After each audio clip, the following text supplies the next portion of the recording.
I am delighted to introduce Hyatt Chief Executive Officer Mark Hoplamazian and Senior Vice President of Global Communications, Kathy Krenger.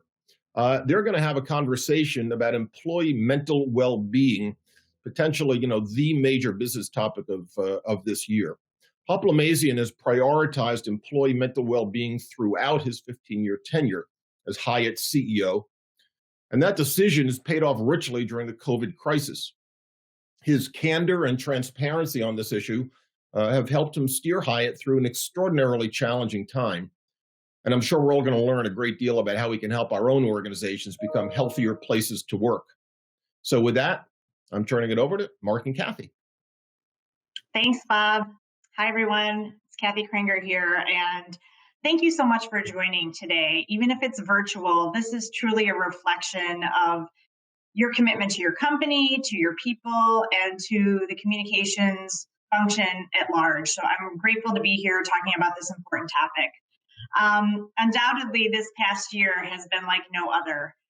It's been filled with really difficult decisions, significant impacts on our businesses, our people, and our society. And I'm so glad that we're going to be taking the time to talk about something so important as mental well-being for our people and our colleagues.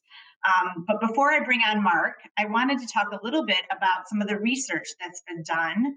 If you want to pull open the deck, our communications agency for Hyatt is Zeno Group, and they did this amazing research asking a lot of you page members about the challenges that you're facing addressing mental well-being in the workplace. So first of all of this research is in great detail in the resource tab, so don't worry if you don't write all of this down. There's much more than even we're presenting here today, but we wanted to touch on a few key things. And the first being very obvious is that 98% of you said that mental well-being in the workplace is important, and that's great. What's a little more surprising is that 67% of you said employee concern about judgment and potential negative impact on their career is the biggest challenge to addressing mental health in the workplace. That one is very telling, and it's very concerning. Even though we talk about mental health more openly, especially in the US, there's still a very strong stigma attached to it, especially at work. Let's go to the next slide, because there's another one. Another reality that we're dealing with is that 26% of you gave the feedback that you think your company only 26% of you think your company is doing all it can to help address mental well-being issues. That's a huge swath of what that could be and how things could change, but still it's a fairly small number. So it's really important for us as communicators to think about. We know that the pandemic accelerated mental well-being initiatives for many companies, and it's pushing them in the right direction. But now it's very clear that there's still a whole lot more that we can do. And I think if we can commit to a sustained effort around well-being for our employees, we'll start to see that confidence about transparency and being honest and open in this area kind of increase. So I think that there's work that we can do that can really help here. And then let's go to the next slide. Finally, you all agreed very highly that the combination of the CEO, the CCO, or the communications team, and the HR leader should be heavily involved when it comes to mental well-being communications and initiatives in the workplace. I can tell you personally, for me, my team and I have worked closer than ever with Mark and with our Chief Human Resources Officer, Malika Myers, and her team to help our colleagues through these challenging times. There's absolutely no way that this is a one person or one function responsibility. So with that, I would love to bring Mark into the conversation and first introduce him and thank him very much for spending time with us today on this topic. As Bob mentioned, Mark is our CEO, President and CEO. He has been for the past 15 years. And this is a topic that means a lot to both of us in today's world. And we're going to have a very real conversation, I can promise you that, about how companies and leaders and communicators, how we can all do better together to make the workplace a healthier place for our employees to thrive. That's the ultimate goal, but especially how we can get over that stigma. So Mark, thank you so much for being here. I appreciate it. Well, Kathy, as always, it's a great pleasure to be with you. I'm looking forward to the conversation. I also want to thank Paige for convening a forum on this really critical topic. You know, I know you were listening when I went through the survey results. Was there anything there that kind of stood out to you or that you were surprised by that you want to talk about? Well, I think it's a combination of two things that you cited. The first is the idea of being judged if you come forward is really a reflection that there still remains a significant stigma associated with self-identifying as someone who's got mental health challenges or is particularly stressed or anxiety-ridden over mental or emotional or psychological stresses. And the second, in combination with that, was the criticality that people recognized of having senior leadership be present and go towards the topics. And I think those two things go hand in hand. Yeah, absolutely. One thing before I get into the questions, I want to take a step back and make sure you all know, under Mark's leadership at Hyatt, we have been on a journey to holistic well-being for a number of years. This is not new for the organization. This is something that is truly in Mark's DNA, and it is pervasive within our organization. You know, prior to COVID, we were already talking about mental well-being in the workplace. That conversation was happening more often for our colleagues, for our customers, for our guests, and everything. But the pandemic amplified that exponentially. It made us focus more intensely on our purpose, which is to care for people so they can be their best. And our purpose, every business decision is made through the lens of our purpose. And that includes how we care for our people in the good times and the challenging times. So I thought it was important to set that up. We had that benefit. I saw a lot and heard a lot of the conversation yesterday about purpose and saw how successful it was for companies to be able to lean back into that. And we did the same, of course. So Mark, let's start with something that I know is very personal to you because of that introduction I just gave. You know, why is prioritizing colleagues' mental well-being so important to you? Well, I guess it starts off with a simple observation that my own mental well-being is important to me and my ability to function. And I would say I've become much more aware, conscious, and sensitive to my own state of mind over the course of time and what the impact is. It's often easy to brush over those things because of the pace of commerce and the distractions, especially this past year. There's been so many disruptions in the world.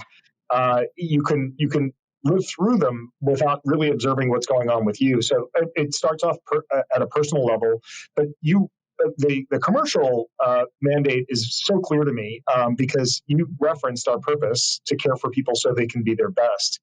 And when we really investigated that and actually landed on that as a purpose statement, we really made a great effort to distinguish care from service.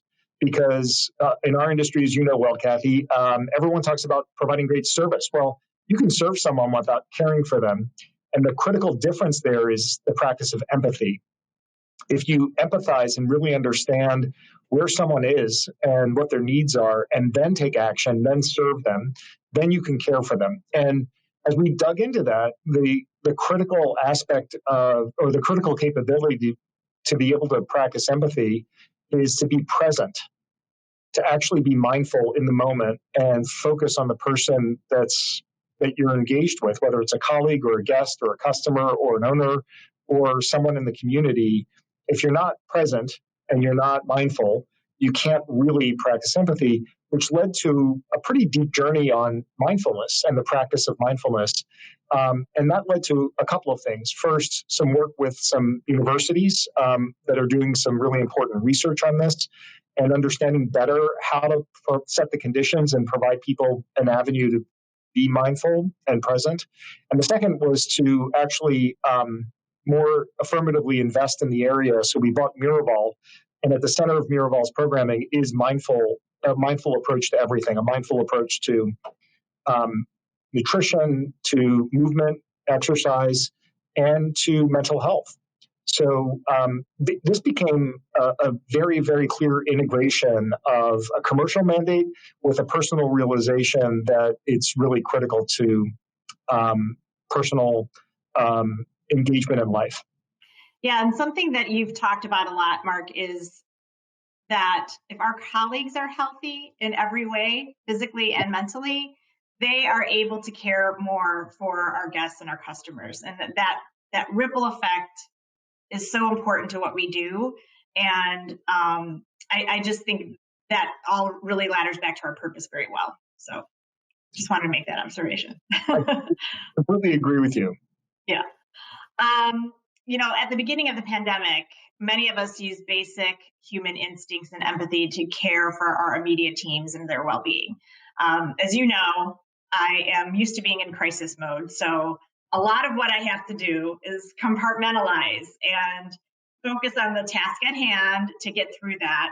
And that was a big part of how I got through the spring of last year. But what I'd love to do is have you reflect back on that time to the April, May, June timing and talk about what went through your mind when our demand just plummeted overnight and we had to make some very, very difficult decisions regarding our colleagues. I'd love to hear that perspective. Yeah, I mean, maybe for the participants, that we can just provide a quick point of context, and that is April of last year reflected a 94% decline in demand. So our revenues plummeted and almost to very close to zero for the month because pretty much the entire world, China and the rest of the world, were shut down. And during that time, I was very concerned about first trying to understand the nature of what turned into this year-long battle with this virus, so that we could make some judgments about whether this was a short-term phenomenon, a medium-term phenomenon, or a longer-term phenomenon. So that was really spooling up and trying to get informed as best we could. And as you know well, Kathy, we tapped so many different sources, both academic institutions, but also healthcare institutions and scientists. The second was liquidity. Our business is such that if revenues go to zero, like most businesses, you're using cash and losing money. And we wanted to make sure that we had ample financial resources to get through this and be able to come out the other side and thrive again. And the third was to make use those two facts, that is what the financial exigency was at the time and the outlook for how long this would persist, and then come to some decisions about what we were going to do. And by the end of April, which was maybe the most challenging month just from a workload perspective, we came to the realization that we needed to significantly downsize the company. And we were shutting hotels down at a very rapid pace because many hotel owners, decided that they would lose less money. And I think that it was the right call, shut down as opposed to trying to stay open for de minimis business. So May it went from a hectic work schedule in April to a very painful May. And I think the thing that was running through my mind throughout April was effectively survival, commercially and as an enterprise. And what was running through my mind in May was a terrible conflict I was feeling between maintaining our purpose and fulfilling that is caring for people so they can be their best. And yet at the same time realizing that we were going to need to separate with a lot of members of the Hyatt family. And that was torturous.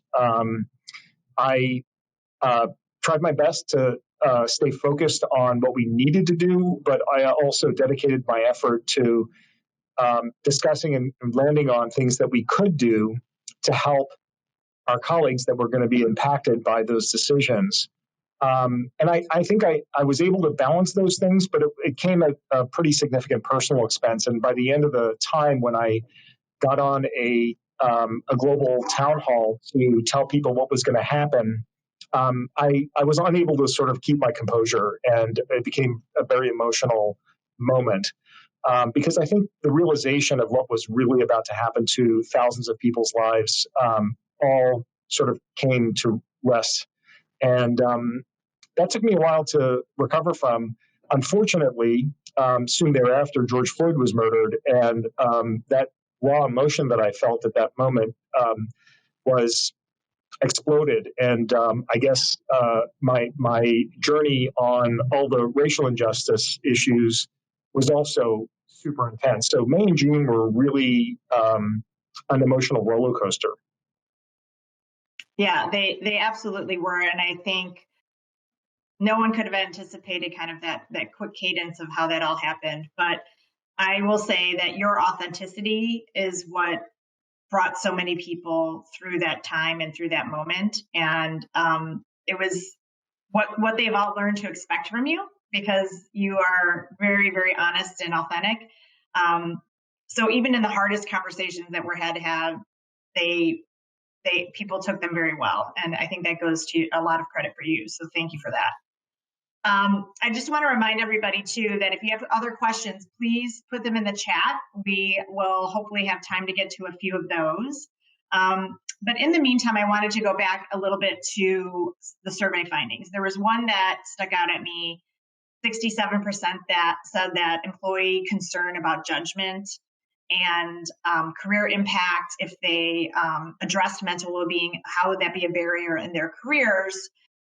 Let's talk about some things that Hyatt has done to try to address this, because it's a huge issue. I think we all sometimes think that we're evolved enough that this is not something that would ever get in the way, but there's perception and there's reality and there's something somewhere in the middle. And so I know we've taken some steps at Hyatt thanks to your guidance, and Malika's. I would love for you to share some of the things we're doing.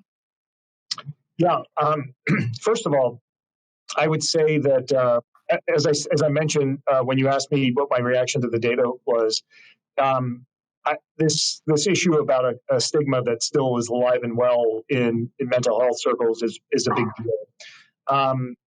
And I would say that I strongly agree that leaders, I would say, yes, starting at the C-suite, and down, and especially anybody who's got responsibility for teams and has direct reports, it's a responsibility of leadership to have a handle on the state of the well-being of your direct reports, people that you're responsible for.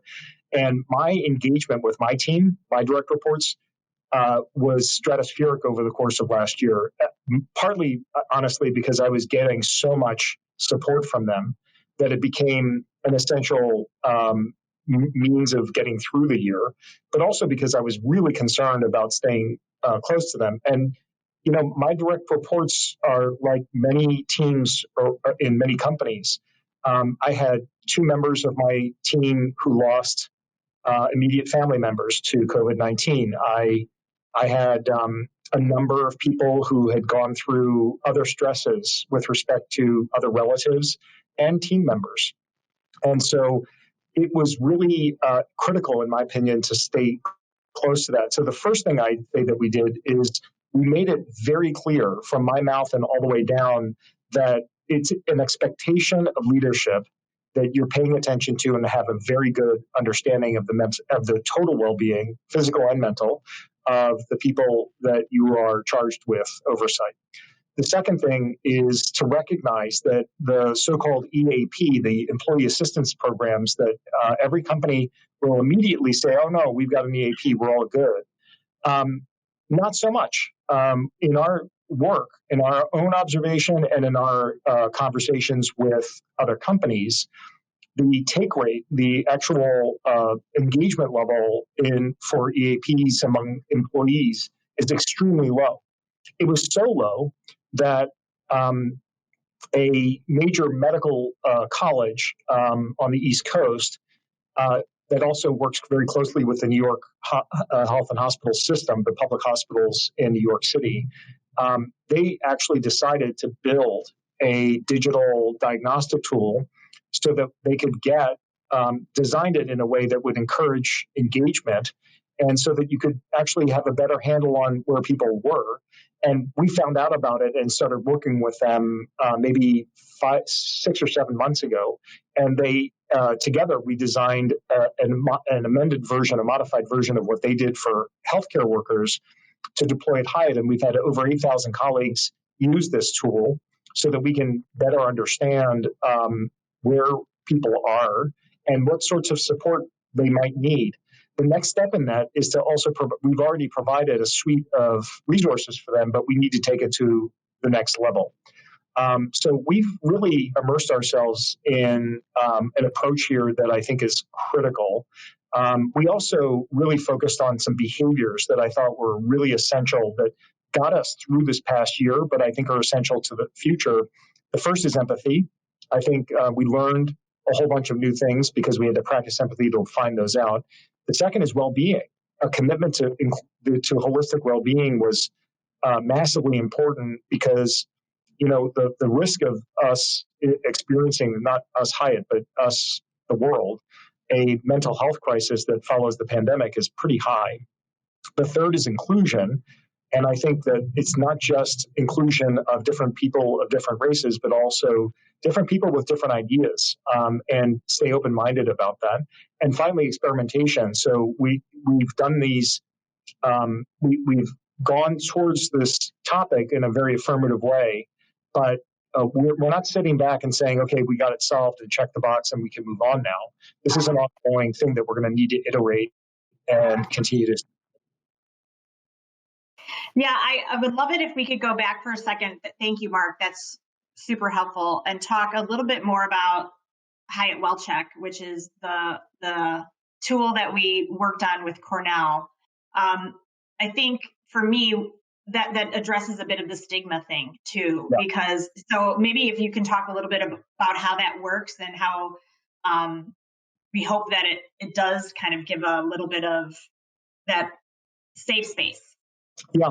So I'm going to start in a slightly different place and get to WellCheck. But, I mentioned a minute ago the importance of senior leaders going towards this topic. And Kathy, you know this because you helped me craft the message, but you were also on the call. But last May, when I said that I had a really difficult time getting through that call, I broke down and I cried on that call. And it was not because I did everything that I could to try to not do that, but I was just overwhelmed with emotion. And it's happened a couple of other times over the course of the year. And it was a really challenging time for me. And I increasingly started talking about what I was going through. And I think part of my, the energy, the huge energy that I personally put into what led to WellCheck was because of my own journey. I mean, I really was feeling a lot of stress and anxiety.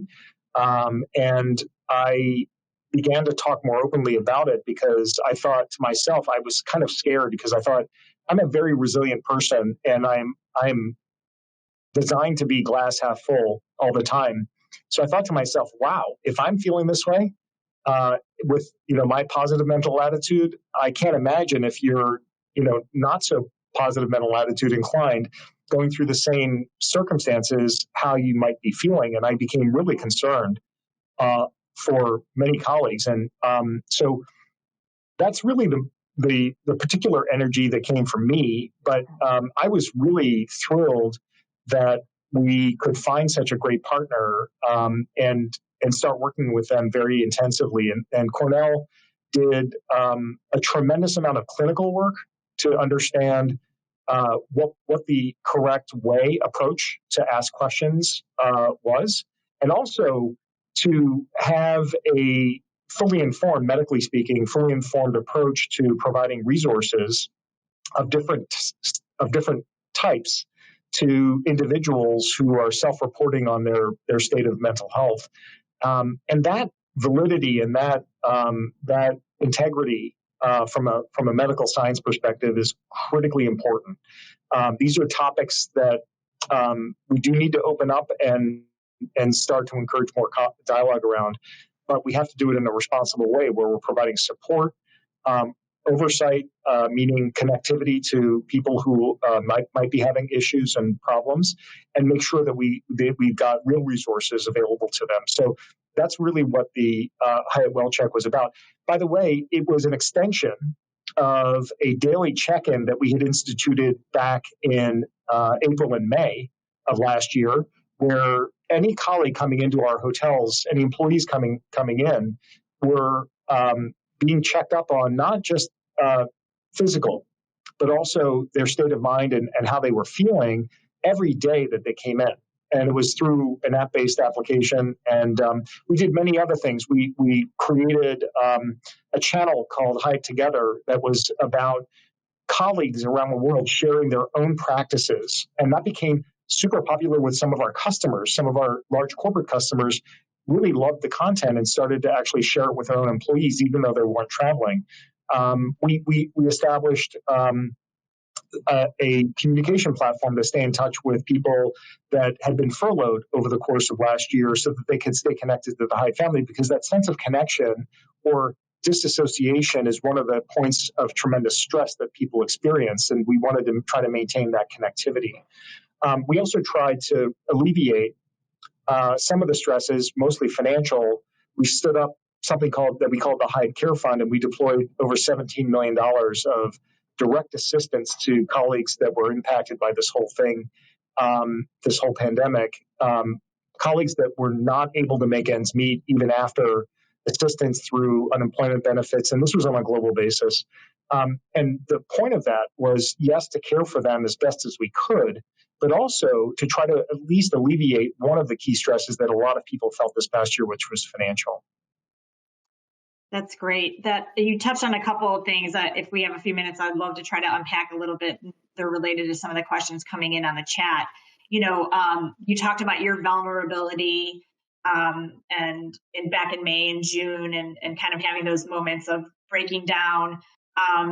How do you, especially like with your leadership team, but just other leaders in general, give them the permission to embrace that vulnerability if that's something that isn't as comfortable for them? Do you have any thoughts on how to help guide your leadership team or other leaders within the organization to feel okay with that? Well, I guess the thing that happens almost always is that when you get into a conversation like that, there is some measure of concern or maybe self-consciousness that you might have. And I recognize that. And also, my title also unfortunately yields people who become a little bit more cautious in terms of how they say what they say or what they're saying to me.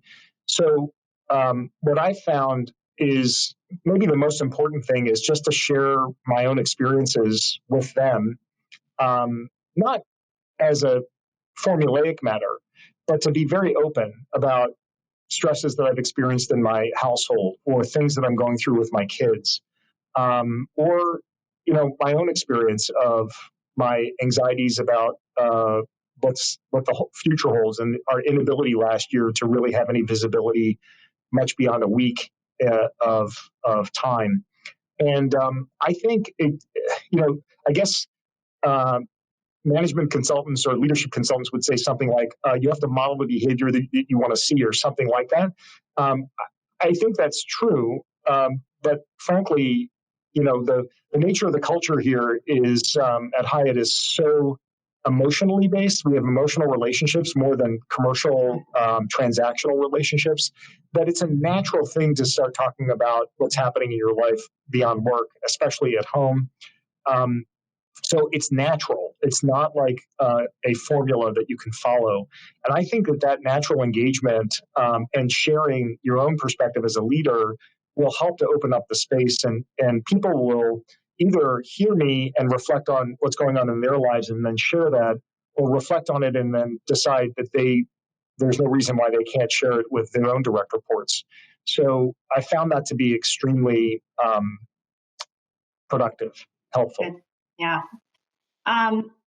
Knowing that we saw that statistic about 26%, that the stigma still exists, and at different levels talking about mental well-being, and also in different parts of the world. That's something I know we've talked a lot about. Do you have any advice for people that might be afraid to speak up to their leaders, just to give them a little bit of cover or thoughts on how they, speaking up about their own mental challenges to their bosses or their supervisors? Any guidance there? I guess a couple of ideas. I mean, one is if you don't feel comfortable speaking with your supervisor or your boss or your leader, I might recommend that you seek out someone that you can talk to. And at work would be great if you have that avenue, but if not, then elsewhere, a friend or maybe even your doctor, and to at least share what kinds of feelings you've got going on and what your experience is.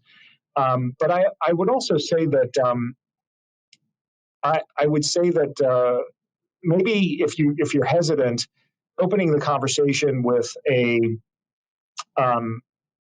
attempt to get on the same page, alignment with the person you're speaking with. So say I went to my supervisor and wanted to have a discussion about how things were going from an emotional or psychological perspective. I might start off by saying, there's this topic I really wanted to talk to you about, which relates to this area. Are you comfortable having this conversation? And the reason I want to raise it is because I want to, elevate your awareness around what this experience is like for me, or ask them questions about what their experience is, and ask them how they're doing. The practice of checking in with people and meaning it, which is a form of empathy, has elevated to an all-time high in my lifetime over this past year. And I love it.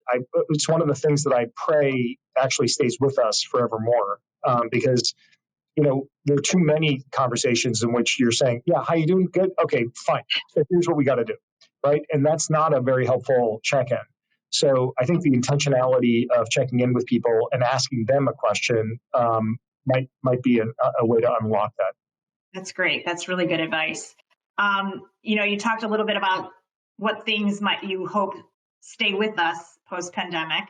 I know one of the things, and I'm very lucky for this, is that you're very open and willing to be available to communicate either in sessions like this or with our colleagues or externally with media or on panels.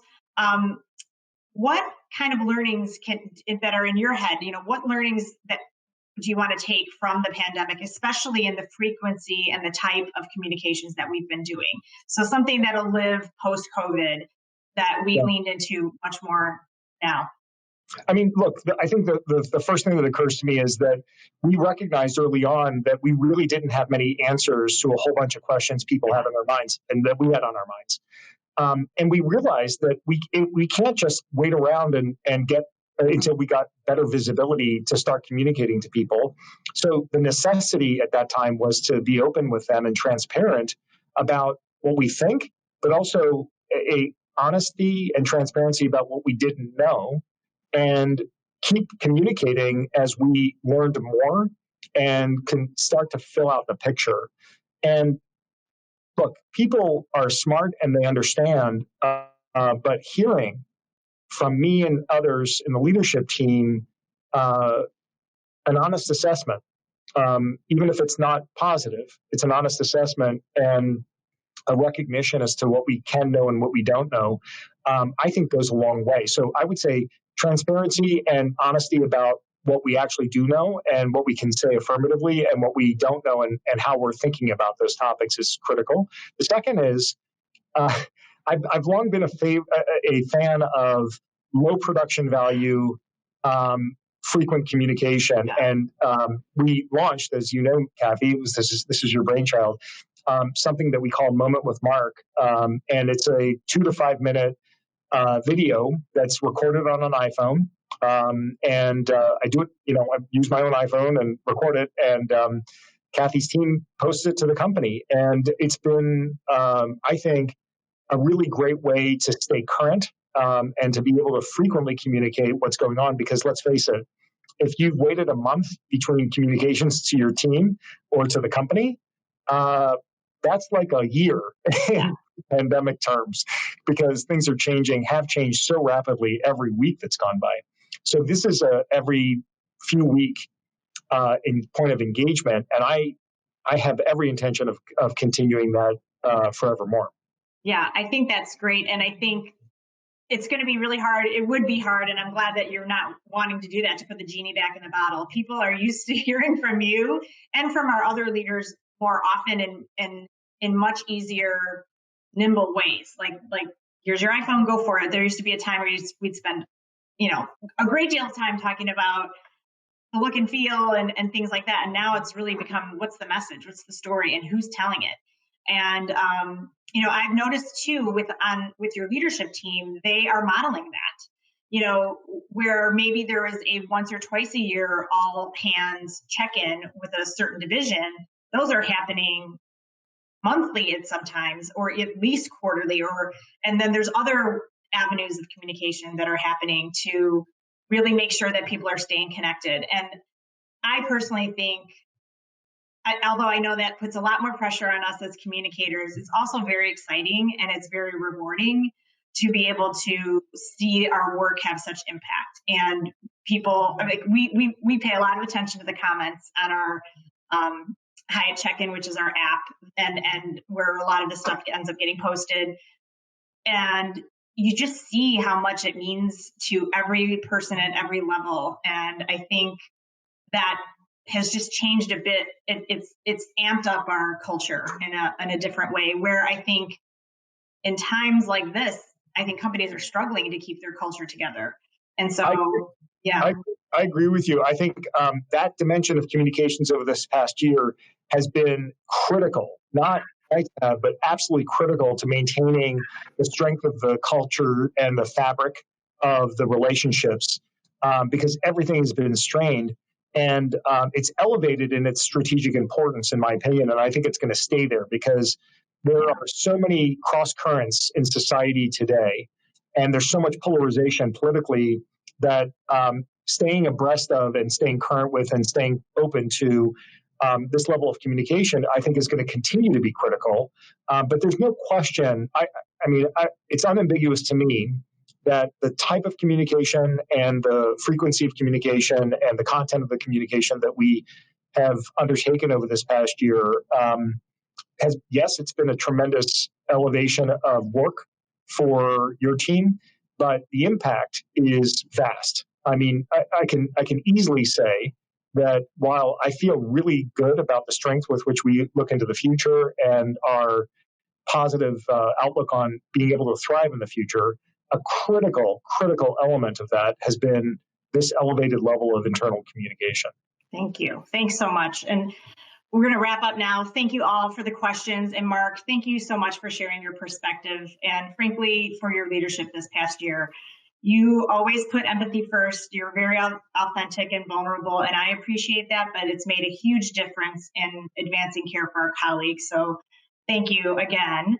And thanks to everybody for joining, and to the Zeno Group for your great work on this survey. It's very important, and I really encourage everybody to take a look at the full body of work there.